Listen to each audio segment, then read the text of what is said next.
각설탕을 콘크리트 바닥에 두면 몇 시간이 지나지 않아 개미떼로 덮이게 됩니다. 이 개미떼들처럼 당신을 만나고 싶어서 안달난 사람들이 바글바글 하다면 어떨까요? 인적 네트워크가 곧 자산인 시대에서 사람들을 강하게 끌어당기는 방법에 대해서 알아보겠습니다. 안녕하십니까, 열망하는 평안입니다. 시쳇말로 찐 오타쿠라고 불리는 사람들이 있습니다. 자기가 좋아하는 분야 외에는 아무 신경도 쓰지 않고 외길만 파는 사람들을 부르는 말인데요. 외골수적 기질과 항상 세트로 따라붙는 기이함이 그들을 조롱거리로 만들기도 하고 존경의 대상으로 만들기도 합니다.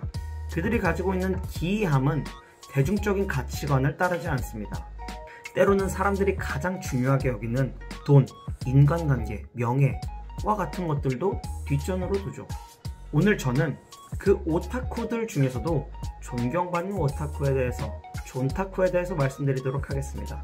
이 개념이 생소하실 것 같아서 한 인물을 예로 들어 설명해 보겠습니다. 김응서라는 분을 아시나요? 백종원의 골목식당이라는 프로그램을 통해서 수년 전에 화제가 되셨던 분입니다. 포방터 시장에서 가게 운영하실 때 출연하셨고 지금은 제주도에서 크게 사업 중인 걸로 알고 있습니다. 그분은 돈가스의 진심이십니다.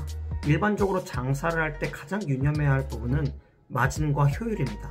그런데 이분은 마진과 효율 따위는 탄 빵가루 버릴 때 같이 쓰레기통에 버린 것 같아 보입니다. 아주 작은 가게를 운영할 때부터 버는 족족 더 좋은 재료에 투자하고 최고의 맛을 내기 위해서 밤낮 없이 조리법을 연구했습니다. 같이 일하시던 아내분이 진절머리가 날 정도로 남지 않는 장사를 하셨던 걸로 기억합니다. 그분은 다른 중요한 사항은 다 뒤로하고 오로지 최고의 돈가스를 손님에게 먹이겠다는 일념만 남겨두었습니다. 그렇기 때문에 모든 조리 과정은 각고의 연구 결과로 가득 차 있습니다. 손님의 입에 거슬리지 않도록 돼지고기의 근막을 제거하는 방향과 방법, 그리고 식감을 위해 직접 제작한 돈가스용 망치로 고기를 펴고 풍미를 위해 기름은 공수하기 힘든 라드유를 사용합니다. 또 빵가루는 건강과 식감을 위해 글루텐이 낮은 제품을 사용합니다.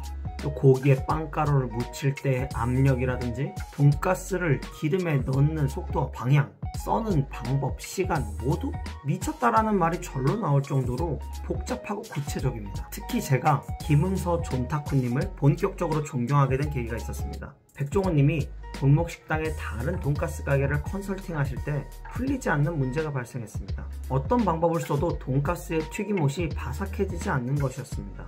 거기서 백종원님이 존타쿠님께 전화를 합니다. 대화 내용을 요약하면 이렇습니다. 이거 눅눅합니다. 그건 기름의 온도가 높아서 그렇습니다. 기름의 온도가 높아 육즙이 빠져나가기 전에 표면이 익어버리면 튀겨내고 난 뒤에 수분이 배출되기 때문에 표면이 눅눅해집니다.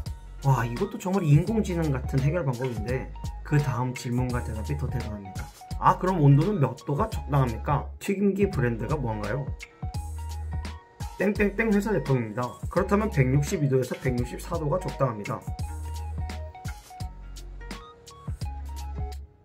돈가스 회사의 연구원도 아니고 골목시장의 돈가스 가게 사장님이 튀김기계 브랜드별 적정 기름의 온도 설정까지 분석하셨다는 것이 놀라움을 넘어 감동을 주었습니다. 왜 일하는가의 저자 히나모리 가즈오도 최고급 세라믹을 만드는 것에 혼신의 힘을 다했습니다. 잠을 못 자고 씻지도 못하고 돈도 안 되고 이런 것들은 안중에도 없었습니다. 끝까지 도전하는 존타쿠들은 결국 정상에 서게 됩니다. 땅에 떨어진 각설탕, 땅에서 계속 솟아나는 설탕 샘이 되어서 개미떼와 같은 팔로워를, 팬들을 만들어냅니다. 그들의 비결은 1등의 뒤를 쫓아가지 않는다는 것입니다. 많은 사람들은 1등을 따라가야 그래도 어느 정도 성공한다고 생각합니다. 그 길이 검증되었고 증명되었으니 다른 길은 위험투성이고 실패할 것이라고 생각하죠.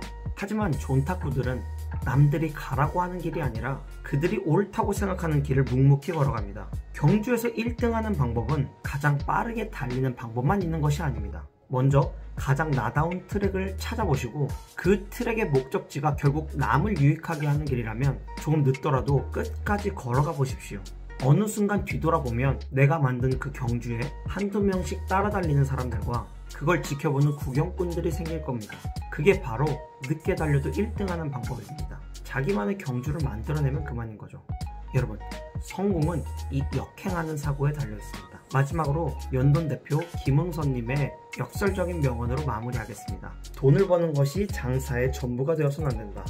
캄캄한 골목길이 무서운 것처럼 불안은 무지로부터 옵니다. 저는 여러분이 꼭 필요한 지식과 지혜를 얻어 인생의 평안을 얻으시기 원해 오늘도 영상을 찍었습니다.